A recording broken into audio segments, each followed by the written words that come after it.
Hello, ici Joanne Yangting, bienvenue dans le podcast Game Entrepreneur. Vous allez pouvoir écouter un podcast, l'enregistrement d'une interview qui a été faite par Cécile de Quatuor Plus.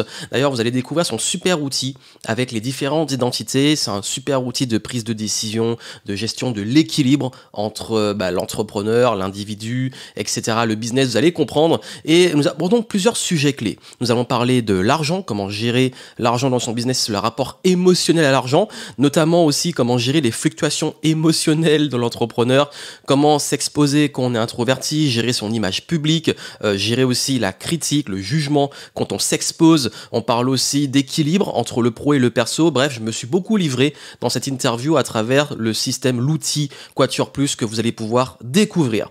Donc, je vous laisse écouter tout ça et si vous voulez nous retrouver, vous avez les liens en descriptif, donc podcast, pour pouvoir échanger avec nous et aller plus loin si vous le souhaitez à travers l'outil de Cécile ou simplement nous envoyer un message pour poser vos questions. Je vous souhaite une excellente écoute. À tout de suite dans le podcast.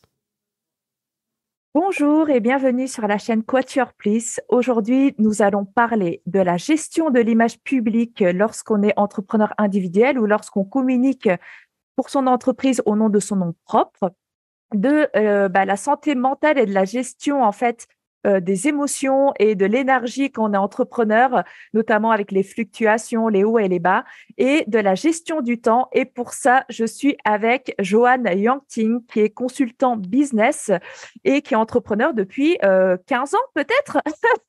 Alors, je vais te laisser te présenter, Joanne. Hello, salut à tous. Merci Cécile. Alors moi je suis Joanne Yangting, entrepreneur depuis 2008. Vous ferez le calcul selon la date au moment où vous verrez ça. Et du coup, pour dire rapidement ce que je fais, je me suis lancé pendant que j'étais étudiant avec une activité de freelancing et consulting. Avec le temps, j'ai vu qu'il y avait des opportunités de pouvoir aussi rayonner à travers le web et de pouvoir aussi ne plus vendre son temps. D'ailleurs, je crois qu'on va en parler. Et du coup, pour faire très rapidement, j'ai développé aussi un écosystème en ligne avec des formations, du conseil, que ça soit moi ou les collaborateurs. Et c'est ce qui fait qu'aujourd'hui, j'accompagne les entrepreneurs, des indépendants qui veulent level up, passer au niveau supérieur, parce que le langage game entrepreneur, c'est ça, c'est on level up, on kiffe le game. Donc il y a vraiment cette notion de jeu et voir la vie, le business comme un jeu et aider aussi à s'amuser et s'épanouir dans ses affaires. On accompagne aussi ceux qui se lancent et on aide vraiment les entrepreneurs à s'épanouir et avoir de l'impact dans ce qu'ils font. Évidemment, je vais mettre tous les liens en description pour que vous puissiez retrouver Joanne, son site et comment le contacter. Ça, c'est évident. Avant de rentrer dans le vif du sujet, je vais vous présenter le Quatuor Plus et donc les 4 identités de l'entrepreneur pour ceux qui ne le connaissent pas encore. Pour ça, je vais vous partager mon écran. Voici le Quatuor Plus et je l'ai créé parce que j'ai accompagné des centaines d'entrepreneurs individuels et dirigeants de TPE et je me suis rendu compte que beaucoup de problématiques business étaient finalement liées à des incohérences ou des conflits entre ces identités. Donc, il y a évidemment l'identité entrepreneur. Lorsqu'on est entrepreneur, c'est votre identité de travailleur. Voilà, ça peut être assimilé au travail, au salarié en fait dans, on va dire, le travail classique. Et là, donc, ça va être votre identité de travailleur avec ses compétences, etc. Et puis, il y a le business qui est vraiment à distinguer de l'entrepreneur, qui est la personne morale, l'entité business. Et puis, à côté de ça, il y a toute la partie personnelle, donc votre identité individuelle, qui vous êtes avec votre mode de fonctionnement, vos aspirations, vos rêves, etc. Et puis, votre identité sociale, donc vous en tant que conjoint, ami, etc. Donc, pour vous donner un exemple beaucoup plus concret, on va prendre un exemple, qui parle à tous les entrepreneurs, qui est l'argent. Et effectivement, en fait, quand on prend en compte ces 4 identités, on voit bien qu'il est nécessaire de distinguer au niveau de votre gestion financière, ces 4 identités. La première, c'est effectivement l'argent qui rentre dans votre business. Donc, ça peut être lié à des ventes d'offres, ça peut être par de l'affiliation, par des investissements, etc. Il y a donc l'argent de l'entrepreneur, de l'identité entrepreneur, qui est la partie du salaire, des dividendes. Voilà, la partie individuelle, donc ça peut être une partie de votre salaire ou en tout cas de l'argent de l'identité entrepreneur, mais ça peut être aussi d'autres investissements que vous avez. Donc, ça peut être des revenus passifs, ça peut être de l'argent que vous avez mis de côté, etc. Et puis, il y a l'argent de votre identité sociale qui est, si vous êtes en couple, par exemple, le compte commun ou l'argent que vous prévoyez pour votre famille. Déjà, à partir de ça, est-ce que tu as des choses à dire par rapport à la gestion financière, Joanne?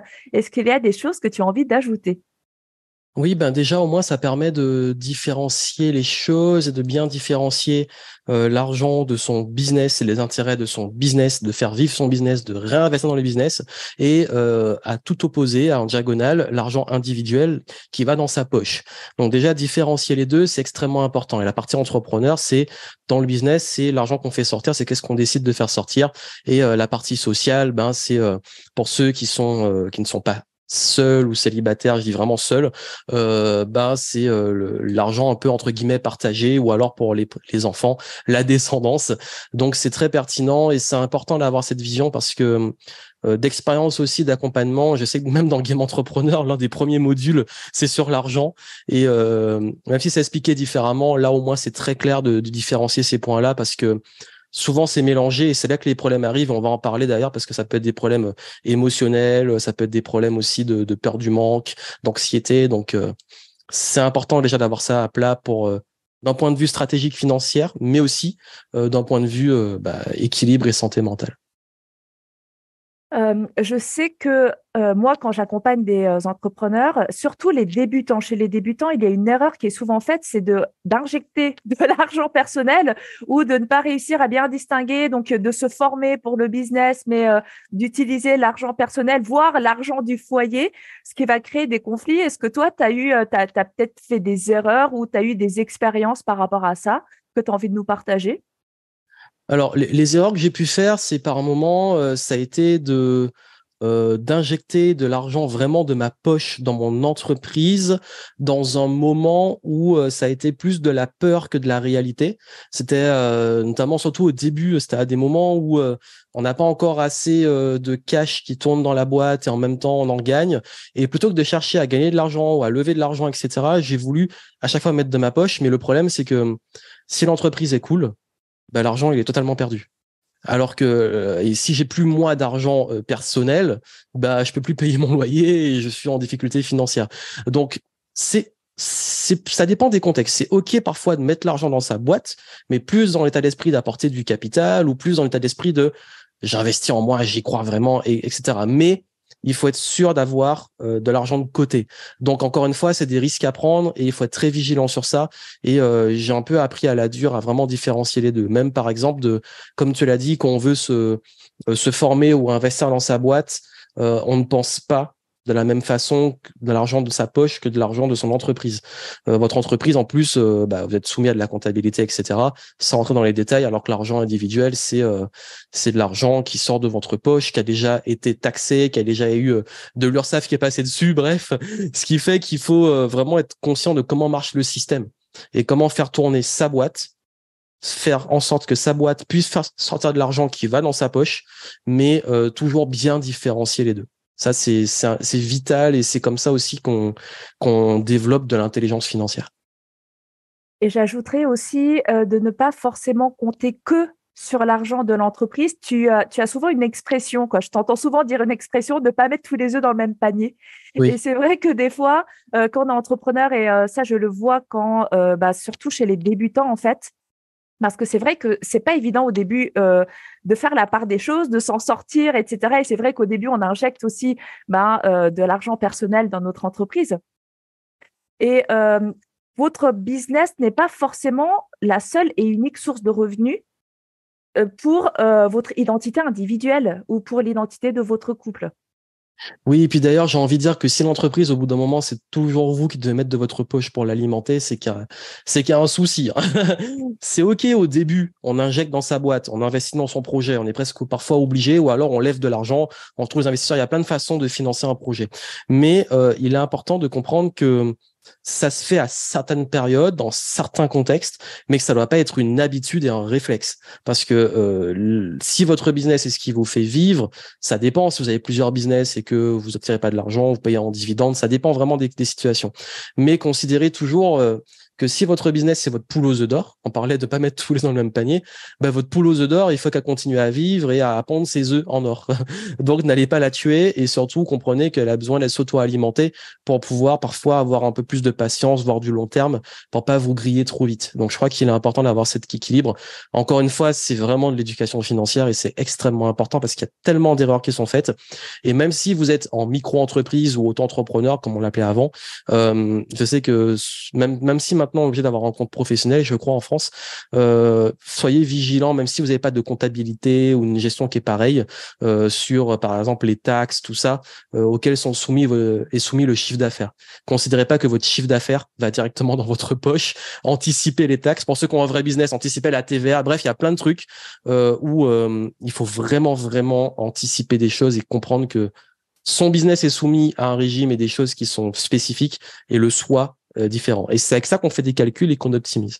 Merci beaucoup. Et en parlant de mettre tous les œufs dans le même panier, on va changer de sujet et on va aller sur justement l'image en fait publique.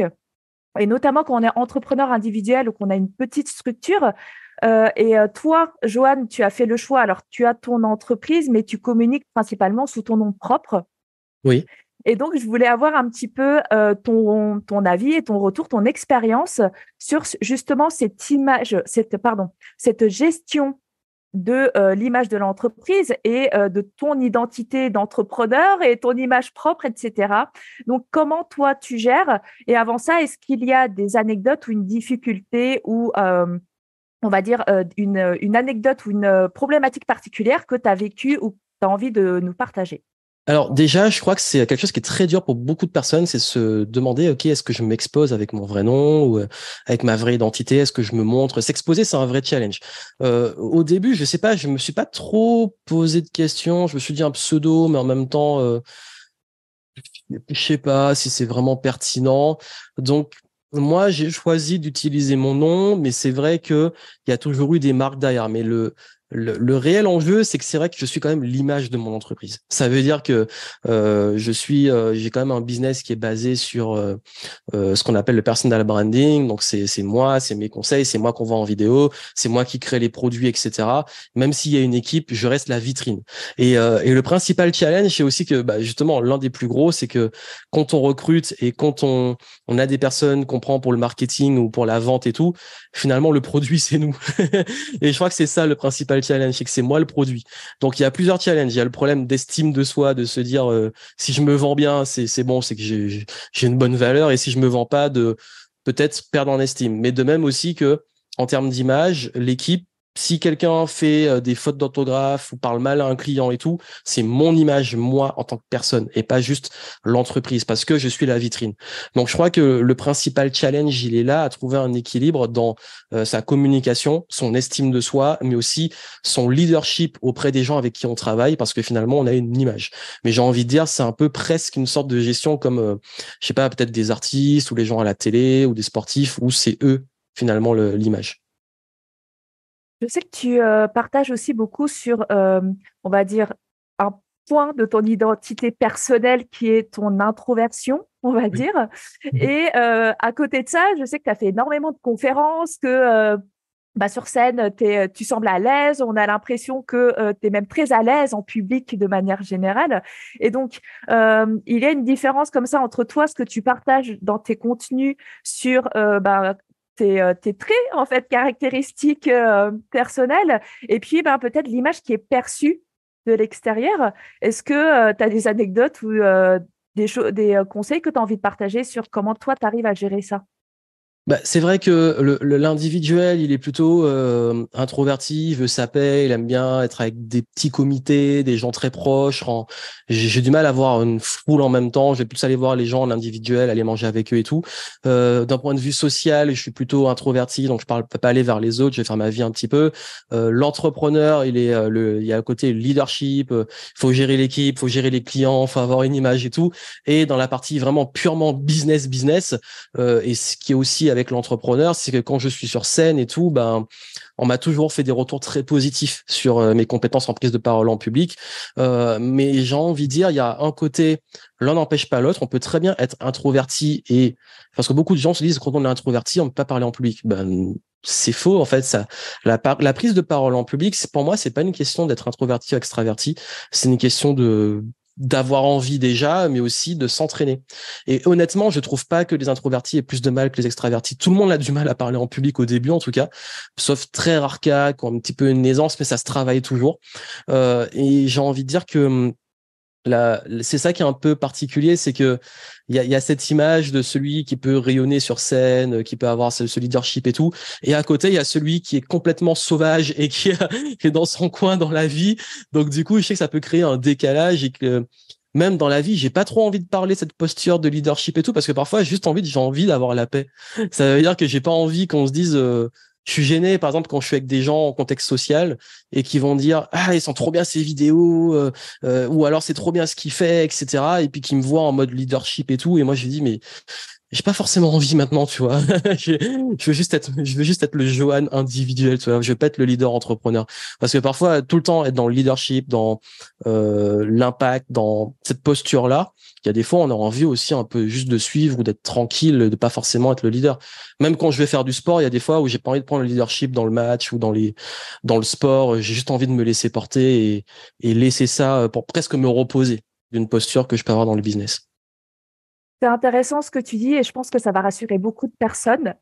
Voilà, parce que c'est vrai que quand on parle d'avoir, par exemple, un business aligné avec soi, on s'imagine qu'il faut être le même, comme si on était fait d'un bloc, Oui, comme un Lego voilà, ou un Playmobil, qui reste exactement le même et qui se déplace de contexte, d'environnement, etc., en restant le même, alors que non, pas forcément et que les différentes choses sont compatibles pourvu que ça soit cohérent et en adéquation. tout à fait.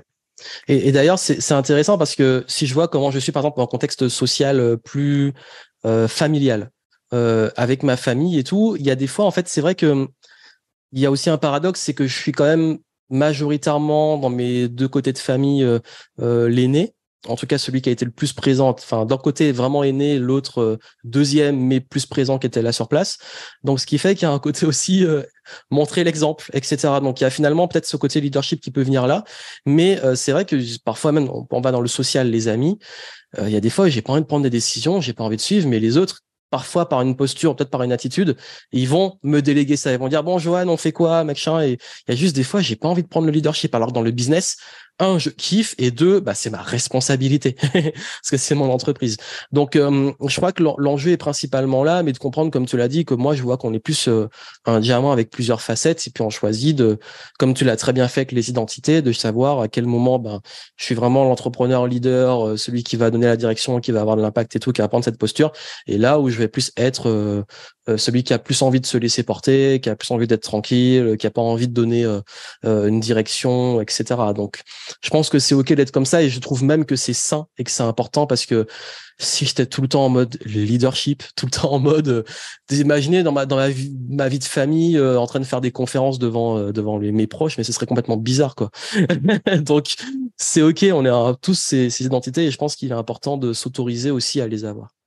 Oui, c'est vraiment intéressant ce que tu dis et je pense que vraiment ça va aider beaucoup de personnes, voilà, à se dire que c'est possible, même si on est timide ou introverti, de développer un business en ligne et de se faire voir, de se faire connaître.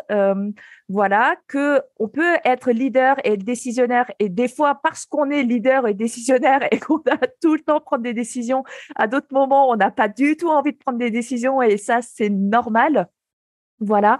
Donc, en fait, je trouve ton discours en fait très rassurant, je pense, pour beaucoup de personnes, parce que effectivement, on est multiple, on a le droit d'être multiple, et Oui. c'est OK. Tout à fait. Et puis aussi, je crois qu'il y a un point qui est important aussi en termes d'image, c'est il y a une sorte aussi de protection de ces identités. Ça veut dire que la relation que j'ai avec, par exemple, mon équipe, il y a aussi quelques limites et tout qui font que ça va. C'est plus compliqué dans la pratique et c'est pour ça que tu as, je crois, fait le Quatuor Plus. Mais je sais qu'il y a des fois où j'essaie de pas prendre des choses de l'entrepreneuriat personnellement parce que c'est mon étiquette professionnelle, c'est mes compétences, c'est ma pratique et vraiment avoir cette gymnastique de différencier ma pratique de qui je suis moi. C'est-à-dire que si je me plante sur scène, Si je fais une mauvaise performance, ça peut arriver, un jour moins bon et tout. Je vais pas aller me morfondre pendant 10 jours en me disant je suis nul, je suis un raté, j'ai raté ma vie, etc. C'est à cet instant T, j'ai pas été bon dans ma pratique de prise de parole en public. Comment, bah ok, j'accepte, je fais mon deuil, j'ai foiré. Et qu'est-ce que je peux apprendre de ça? Comment je peux m'améliorer? Comment je peux éviter que ça se reproduise? Je focalise sur ma pratique. Et de même, quand on est exposé, on se prend parfois des critiques, des haters, différencier aussi dans quel contexte ces gens-là nous critiquent et pas que ça vienne m'impacter moi sur le plan intime et personnel.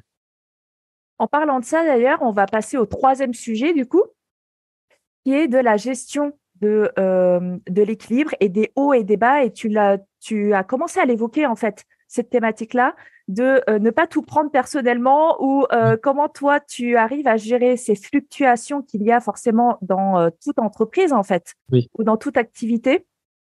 Et comme tu l'as dit, ne pas le prendre personnellement ou te protéger, ou comment tu arrives, toi, à gérer ces différentes identités-là?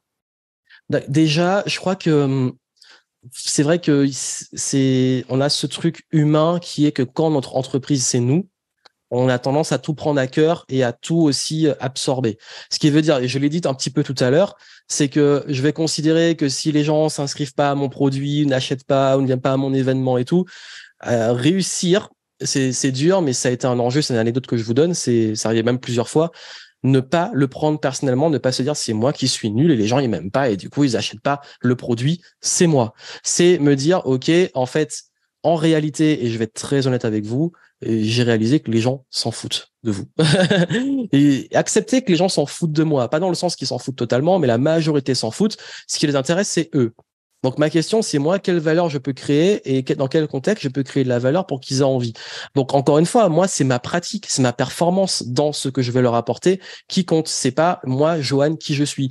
Alors oui, c'est un petit peu plus flou parce que j'ai quand même une relation, surtout avec mes clients, qui est assez proche dans le sens où j'ai quand même toujours fait preuve de vulnérabilité en partageant mes difficultés, en partageant aussi mes valeurs. Mais c'est parce qu'aussi c'est pas, il y a une limite. Ça veut dire que ces valeurs-là s'expriment dans l'identité entrepreneur et dans le business. Mais je vais pas parler de l'incarnation de ces valeurs sur le plan totalement intime ou personnel.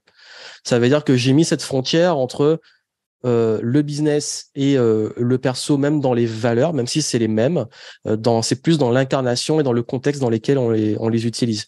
Donc je crois que cette façon de se protéger permet d'éviter de tout prendre à cœur parce que même les décisions qu'on prend dans son business, forcément, qu'on a la tête dans le guidon, qu'on est dans son truc, c'est très émotionnel. Et parfois, je me détache de moi-même et je me dis, écoute, Johan, si c'était pas ton entreprise, comment tu te donnerais, enfin, quel conseil tu te donnerais toi en tant qu'entrepreneur et quel conseil tu donnerais à ce business-là? Parce que moi, on est tous comme ça. Je suis très bon pour aider mes clients et aider les autres parce qu'il y a un détachement émotionnel.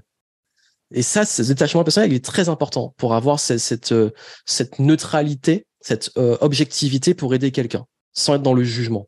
Et quand on rentre, justement, on a beaucoup de ceux qui ont un peu l'expérience, quand on va trop sur le perso, les problématiques personnelles et tout, dans un contexte business entrepreneurial, il peut y avoir aussi des problèmes avec ça. Donc, il y a des fois, des gens, je leur dis, écoute, ça, c'est un problème vraiment personnel, va le régler, peut-être avec un psychologue ou un thérapeute, fais un travail dessus. Moi, je vais t'aider sur le business et l'identité entrepreneur. Et les deux vont peut-être se complémenter, mais enfin se complémenter, ça se dit, je sais pas, se compléter plutôt. Mais ça va permettre en fait moi de pouvoir sereinement t'aider de façon objective sur le business. Quand c'est moi et c'est mon business, c'est dur d'être objectif parce que il y a toute la part émotionnelle. Donc soit personnellement, je prends ce recul en me disant quel conseil tu donnerais. J'essaie vraiment d'appliquer mon intelligence à mon propre business sans être trop détourné par les émotions ou alors je me fais aider aussi. Mais c'est ça. Ça veut dire que moi aussi, parfois, je vais faire appel à d'autres personnes pour avoir du recul que je n'ai pas. Et je peux pas dire aux gens, formez-vous, investissez en vous et surtout, ayez du recul avec des personnes extérieures et moi, ne pas appliquer mon conseil parce que moi aussi, je le fais. Et pour moi, c'est très sain. Et comme je dis souvent, enfin, pour moi, les gens qui sont, je pense même que des coachs devraient être coachés, que des psychologue devrait être aussi un peu suivi, que tous les métiers comme ça, même un médecin peut pas se soigner tout le temps lui-même. Donc, je pense qu'il est important d'avoir cette notion. Là, tu as abordé deux notions qui sont vraiment intéressantes. La première, c'est effectivement d'aller voir, de réussir à se faire aider, en fait, quand on a la tête dans le guidon, on n'arrive plus à s'en sortir. Et puis, effectivement, comme tu l'as dit, il y a vraiment le côté émotionnel dans notre business. Et la deuxième chose que tu as dite, que j'ai trouvé super intéressante, c'est aussi de connaître, nous, en tant que professionnels, nos propres limites. Oui. Et c'est vrai que il y a beaucoup de professionnels, et notamment dans les domaines du coaching ou de l'accompagnement ou de l'aide à la personne, qui sont arrivés à ce genre de métier avec une histoire personnelle. Et donc, parfois, en fait, je vois chez certains un manque aussi peut-être de recul, voilà, où ils s'investissent peut-être trop personnellement dans l'aide de l'autre, etc. Et c'est important et intéressant de pouvoir mettre les limites en fait à nos propres compétences professionnelles. Et des fois, effectivement, même si on arrive à le faire d'une Notre manière champ de personnelle, responsabilité et de compétences. exactement. C'est que la responsabilité, comme tu viens de le dire justement, eh bien, la responsabilité n'est pas la même quand on s'adresse d'une manière personnelle ou professionnelle. Et c'est aussi ce qui fait la différence qu'on va demander de l'aide à un ami et à un professionnel. Donc, D'ailleurs, je crois que c'est une grosse erreur que font beaucoup de personnes. C'est OK de demander. Je dis pas qu'il faut pas le faire, hein. Encore une fois, mettez du contexte. Les gens, d'ailleurs, aiment beaucoup faire dire ce qu'on n'a pas dit. C'est pour ça qu'il faut être très subtil sur ce que je vais dire. Je pense qu'il est très, très, très important d'être vigilant, de pas tout le temps prendre les conseils de l'entourage. Parce que votre entourage, c'est l'aspect un peu social et individuel. Ils ont un rapport à vous, une vision de vous dans un contexte intime, privé, avec cette part émotionnelle. Les conseils sont bons à prendre. On peut prendre des conseils de l'entourage, mais ce ne sont pas forcément toujours les plus pertinents quand on demande de l'aide. Donc, demander de l'aide aussi, parfois, à des gens qui sont totalement neutres. Je sais que heureusement, c'est devenu moins tabou dans notre société de voir un psychologue et tout, parce que la santé mentale, on en parle et c'est OK. Mais l'avantage d'un psychologue, c'est qu'il est neutre et c'est qu'il va vous apporter un recul sans attachement émotionnel et aussi qu'il est censé être expert sur ce genre de problématique. Voir un consultant ou avoir quelqu'un qui vous mentore, c'est intéressant parce que lui, il sait, il a une expérience, un recul et parfois aussi une objectivité que vous n'avez pas, qui va vous donner ce recul et qui va vous permettre des conseils que quelqu'un qui a un attache émotionnelle ne peut pas forcément. C'est pas qu'ils ne veulent pas, c'est parfois on peut pas juste voir. Et je sais que même, et d'ailleurs c'est très très très fréquent, même aider quelqu'un de proche, quand j'aide quelqu'un de proche, j'ai toujours un peu plus de mal qu'avec un client où c'est un peu plus froid. Parce qu'il y a l'aspect émotionnel. Quand des membres de ma famille me demandent de l'aide, même sur du business, je peux les aider très bien, mais il y a toujours un truc qui est un peu différent et bizarre et qui même une responsabilité qui est plus forte. Donc c'est toujours quand ça devient ambigu entre est-ce que c'est le Johan entrepreneur qui lui parle ou est-ce que c'est le frère ou le cousin ou je sais pas quoi, c'est un peu plus difficile. oui, et puis même apprendre quand on se prend les conseils ou les remarques, c'est pas toujours évident, Oui. effectivement. Je voulais, avant de passer au sujet suivant, te poser une question. Parce que moi, j'ai regardé un petit peu récemment les avis Google et j'ai constaté que quand c'est une entreprise, donc une entité, les personnes expriment leur avis, voilà,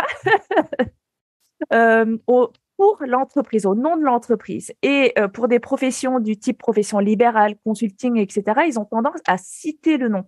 Oui. Monsieur, machin, qu'il soit bon ou pas bon. Mais comment toi, tu arrives à gérer et à faire la part des choses, justement, à te détacher et ne pas le prendre personnellement? Est-ce que tu as un conseil comme ça à partager?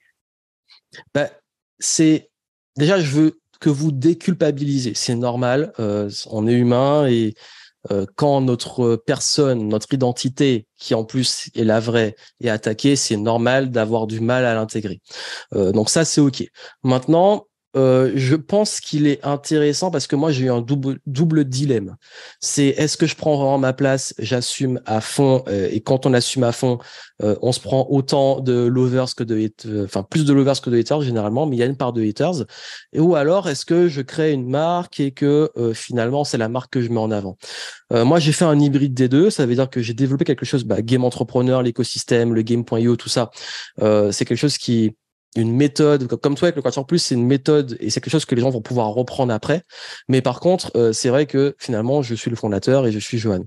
Et là où moi, j'essaie de prendre du recul, c'est de me dire que finalement, ces personnes-là, le jugement qu'ils ont, ils est dans un contexte particulier qui est le contexte de ma pratique. Mais je ne permets pas à ces gens-là d'aller avoir un jugement, pas que je les empêche d'avoir ce jugement. Moi, je ne considère pas que ce jugement parle du Johan intime qu'il faut connaître vraiment. Ça veut dire qui je suis vraiment. Ça veut dire que quand je me prends un exemple très concret, le truc où me fait le plus démonter, c'est les publicités. Parce que ça, c'est la base. Les publicités sur Facebook, les gens, ils se lâchent. Ça fait partie du game. Vous connaissez les réseaux sociaux. Il y a beaucoup de gens qui attaquent. Parfois personnellement, parfois le physique, parfois des trucs même racistes et tout. Bon, ils attaquent. Mais moi, je le prends pas personnellement parce que je me dis, OK, mais tout ce qu'ils voient, c'est une page avec une pub et un texte. C'est pas moi, c'est pas, ils connaissent pas mon histoire, ils connaissent pas mes valeurs, ils ont même pas pris le temps de m'écouter, etc. Il y a même des fois où il y a des personnes qui vont critiquer un truc et on sait que le contenu et ce qu'on a dit, c'est pas du tout ce qu'ils ont interprété. Donc ça permet de se dire, ok, je perds pas le jugement parce que de toute façon, la personne a ses filtres et voit dans un contexte. Et moi, ce qui m'intéresse, c'est ce contexte-là. Et cette critique, elle est orientée sur quoi? Sur quelque chose que je peux corriger. Quelqu'un qui vous critique, même de façon globale, sur le physique, sur le jugement qu'ils font si vous êtes une bonne ou mauvaise personne, c'est pas constructif, ça aide pas. Par contre, sur un acte concret, si on me dit, bah, par exemple, là, ce truc-là est peut-être pas bien, ou alors même s'ils critiquent violemment la conférence, ça m'a ennuyé, etc. Si j'ai beaucoup ce retour-là, bah, je vais me dire comment je peux améliorer ma pratique de conférence. Je vais pas me dire c'est bon, je suis mauvais, je suis une mauvaise personne, j'ai raté ma vie parce qu'il m'a dit ça. Donc je pense que c'est comme ça que j'arrive, c'est vraiment que je considère qu'on attaque l'entrepreneur ou le business. Même si c'est mon nom, c'est Johan quand il est dans son étiquette entrepreneur. Et je crois que ça m'a beaucoup aidé à prendre du recul parce que les vrais problèmes que j'ai eus, anecdote, c'est quand j'ai trop laissé les gens aller sur le perso et que les stacks deviennent très, très, très personnels ou qu'on donne une info personnelle et qu'elle l'utilise dans un contexte business. Je crois que les dramas, on les a beaucoup vus, hein, des dramas qui ont pu passer comme ça, mais quand ça arrive, vous savez que c'est là où c'est inquiétant. Donc, d'où l'intérêt de protéger cette part-là. Exactement, et c'est très important de les distinguer. Moi, j'ai un autre exemple que je vois beaucoup en accompagnement, notamment chez, par exemple, certains coachs, voilà, donc qui accompagnent sur une thématique, donc ils doivent être au top, on va dire, et ils s'imaginent que dans leur vie privée, ils doivent être au top. Comme si, je sais pas, un thérapeute qui s'occupe, par exemple, de la gestion de couple, quoi, du couple, elle n'avait pas le droit de divorcer. Et en fait, ce sont deux choses différentes. C'est pas parce Oui. qu'elle passe une mauvaise période dans son couple ou qu'elle est en instance de divorce qu'elle n'a pas les compétences, en fait, pour aider les personnes les couples à tenir bon ou à s'améliorer ou en tout cas à avancer. Et ça, c'est Bah oui, vraiment puis primordial. c'est important. C'est comme si mon kiné avec qui je travaille pour rééduquer un souci au genou, un jour, il se blesse au sport et il vient en attelle, mais il me dit quoi faire. Est-ce que ça empêche ses compétences de moi m'aider?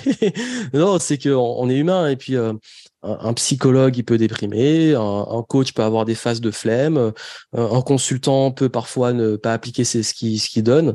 Je pense qu'il faut différencier les deux. Après, c'est sûr que vous devez être compétent dans la partie pro. Et la compétence, c'est à quel point vous aidez les gens. Mais il faut aussi mettre des limites sur dans quel cadre vous les aidez parce que quand il y a trop de terrain personnel et de culpabilisation parce que j'ai tel problème personnel, moi, je dis de façon honnête, quand quelqu'un va trop sur le personnel ou qui me raconte trop sa vie sur des détails qui m'intéressent pas et qui sont pas pertinents par rapport à ce que je veux leur apporter, bah moi, je mets une limite. Je dis, bah ok, bon, j'entends, j'ai de l'empathie, mais moi, c'est pas ma responsabilité et c'est pas ce que je traite. Et c'est pour ça d'ailleurs aussi que j'accepte de refuser aussi beaucoup de clients que je ne peux pas aider parce que leur problématique, c'est pas du tout mon expertise. Donc, je pense qu'il faut connaître ses limites et aussi mettre ses limites.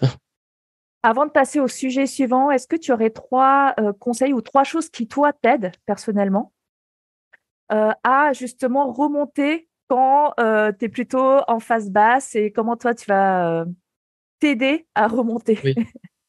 Bah, l'ascenseur émotionnel de l'entrepreneur, c'est un gros sujet, mais je crois que la première chose, c'est de me déshabituer Donc là, c'est plus une habitude, me déshabituer à l'euphorie et la dépression instantanée, la réaction émotionnelle.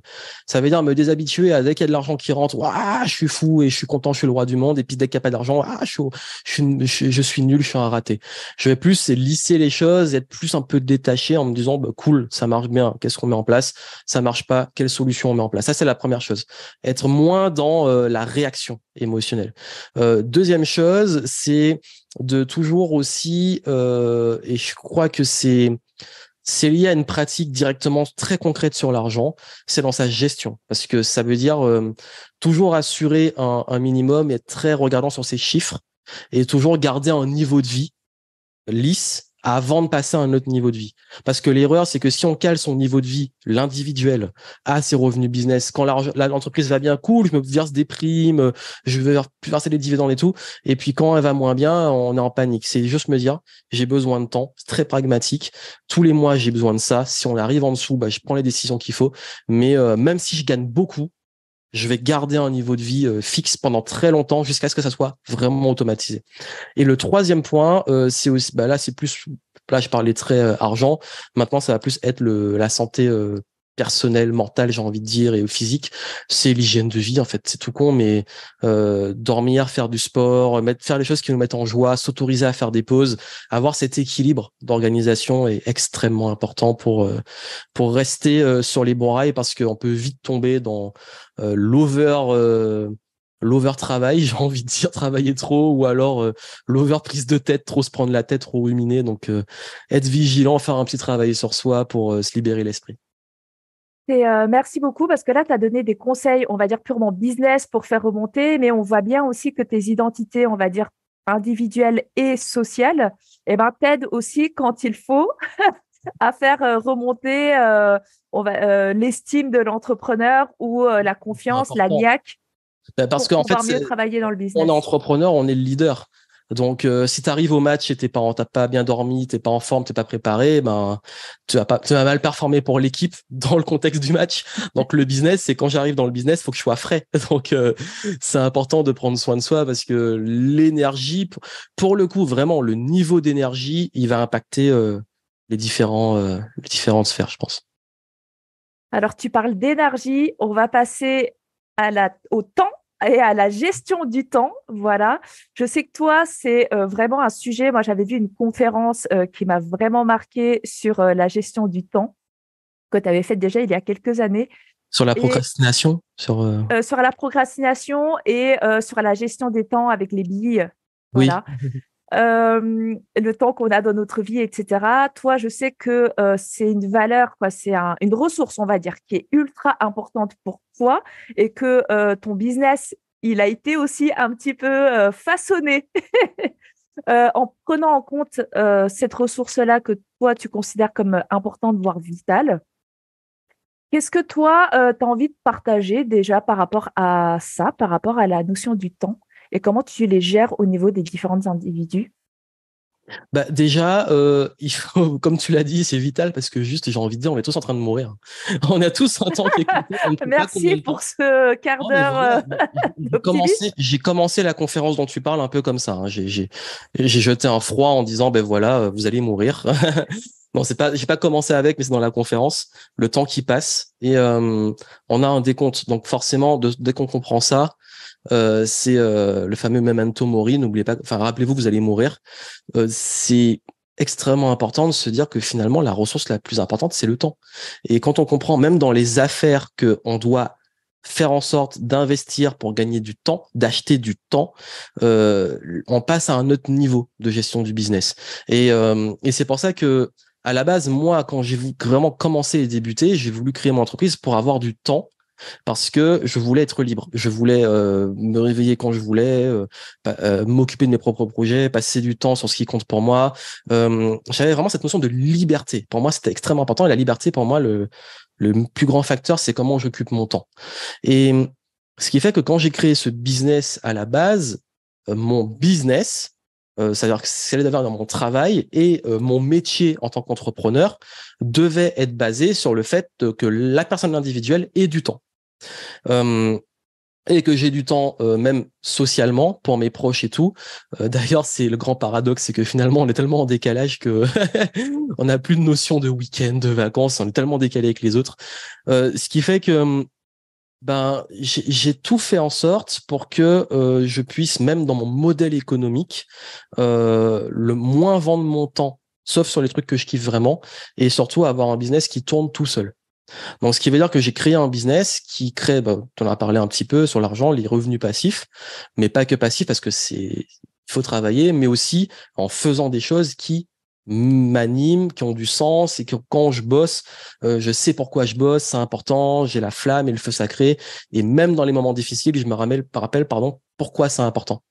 Donc, je crois que ma vision du temps, elle est comme ça. C'est vraiment, enfin, parle souvent de créer sa journée idéale parce que c'est vraiment une notion de, pour moi, chaque jour, se réveiller avec quelque chose qui a du sens et occuper ce temps si important pour les choses précieuses, tout en ayant un business qui permet d'avoir du temps pour soi, pour ses proches et aussi dans le métier sur des choses qui ont du sens. Tu as parlé là d'avoir mis en place aussi tout un écosystème finalement pour pouvoir préserver cette ressource si précieuse, comme tu l'as dit, pour ton temps personnel, etc.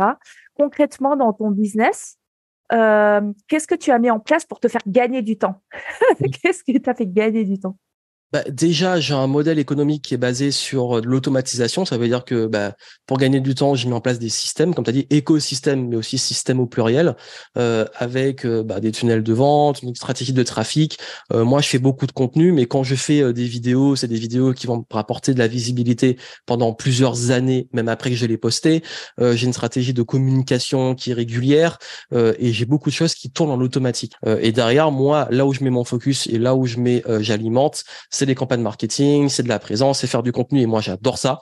Faire des vidéos, écrire des articles, enregistrer des podcasts, c'est quelque chose que moi j'adore, que j'ai commencé à faire d'ailleurs avant même de pouvoir gagner ma vie avec.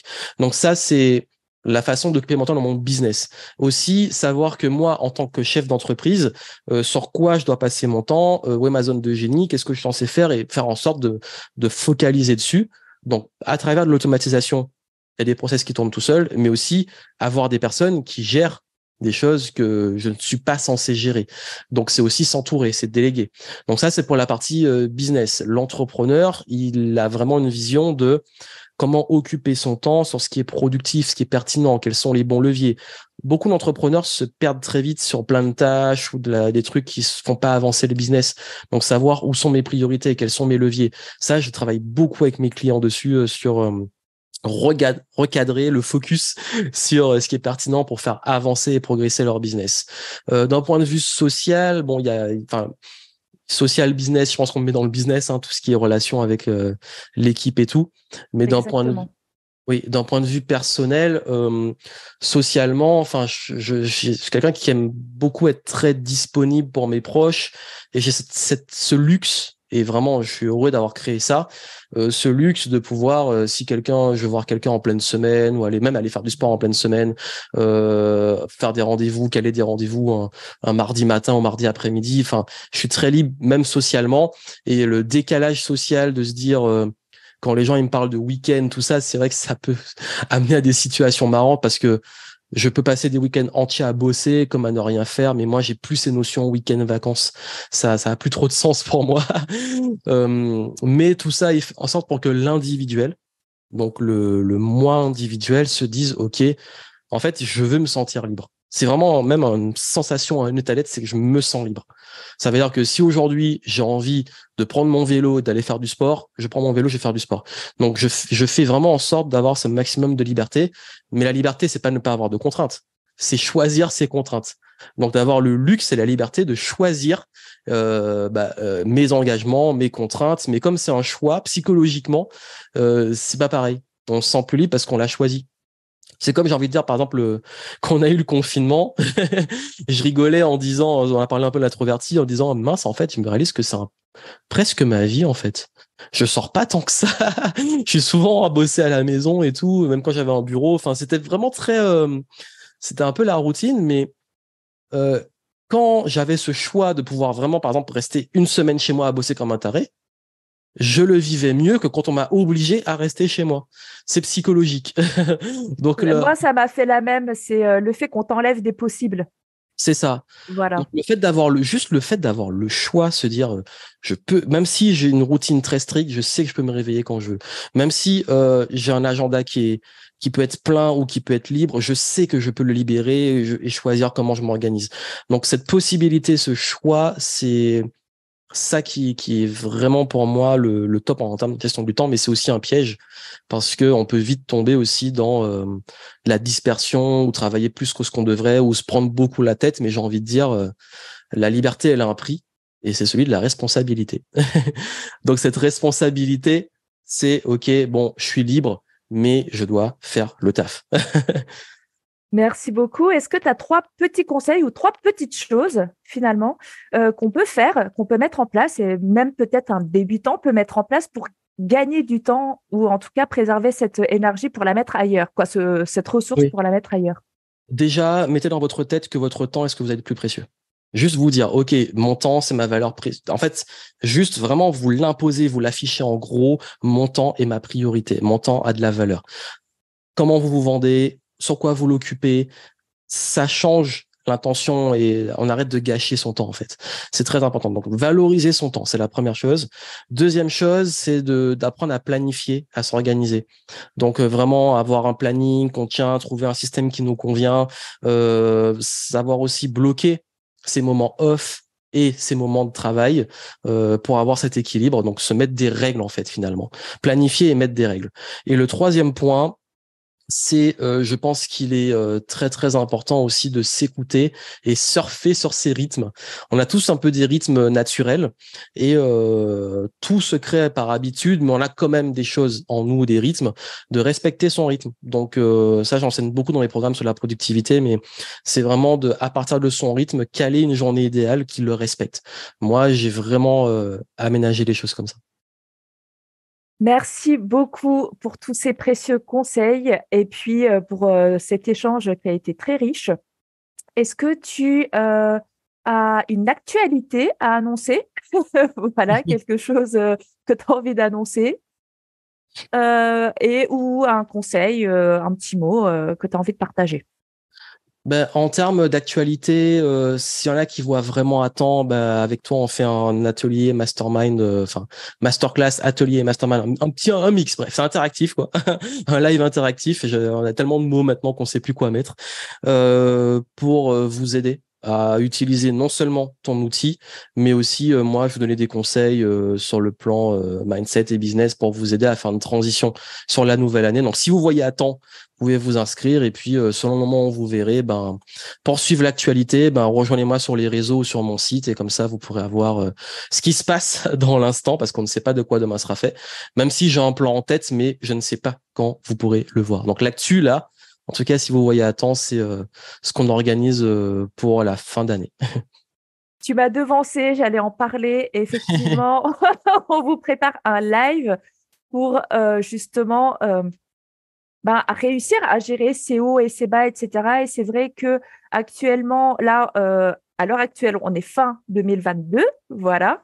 Et bon, ben, on a eu des périodes, on sort de 2 années vraiment particulières. Et effectivement, l'idée, c'est de se dire, bon, OK, on se débarrasse de ce qu'il y a à se débarrasser, on construit ce qu'il y a à construire, on remet du kiff, de l'équilibre, comme tu l'as dit, on retrouve du temps, du plaisir, de la motivation dans tout ce qu'on fait. Voilà. Et ensemble, et juste on kiffe. Donc, si vous avez envie de passer un bon moment, effectivement, je vais mettre tous les liens en commentaire. Voilà, vous allez pouvoir les voir et vous inscrire. Merci beaucoup, Joanne, pour ce moment. Merci à tous ceux qui nous ont suivis jusque-là, qui nous ont écoutés. Vous pouvez évidemment vous abonner pour avoir d'autres conseils, d'autres types d'interviews et puis surtout avoir des exemples et pour pouvoir aider dans vos problématiques et savoir mieux utiliser l'outil Quatuor Plus. Voilà, Joanne, tu nous as fait une belle démonstration de ce qu'on de ce qu'on pouvait en faire sur différentes problématiques. Merci infiniment pour ce temps précieux que tu nous as offert et ces conseils. Et puis, si ça vous a plu, n'hésitez pas à vous abonner et à laisser un petit commentaire. Et puis, évidemment, s'il y a des problématiques qui vous parlent ou que vous avez envie qu'on traite, voilà, sur cette chaîne, mettez un commentaire et on va faire le nécessaire pour traiter ce sujet. Un petit mot, Johan? Continuez de kiffer le game, de vous amuser, de prendre plaisir dans ce que vous faites. C'est très important pour toutes les identités, de mettre de la joie dans ces identités, dans les contextes. Et puis, de pas hésiter à bosser avec Cécile, parce que même moi, j'en vois aussi, pour ceux qui me suivent, j'envoie vers Cécile à qui j'ai confiance pour qu'ils puissent utiliser cet outil et d'autres pour pouvoir se réaligner, refaire un point. Et c'est vrai que ça a eu des super résultats, j'en suis très content. Même on organise parfois des événements ensemble où les clients sont très ravis d'utiliser l'outil. Donc, même en termes d'actu, je pense que tu pourras avoir le lien pour les prochains événements. Comme ça, si vous êtes au courant, si vous voyez plus tard des prochains events, ça sera l'occasion de nous rencontrer et de bosser avec nous. Et comme je l'ai dit, je recommande tout le temps Cécile, donc c'est pas pour rien. Exactement. Et je suis obligée de vous dire que si vous avez vraiment un problème business, pointu ou généraliste, en tout cas, Johan, il est vraiment, mais c'est comme un chirurgien de l'entrepreneuriat. Il fait partie maintenant des dinosaures, on peut le dire, du web marketing et du business en général, qu'il soit présentiel ou en ligne, de l'automatisation aussi, vous voyez bien, Monsieur Temps. Donc, n'hésitez pas à faire appel à Johan. Merci infiniment d'avoir été présent et je vous dis à très bientôt. Ciao, ciao.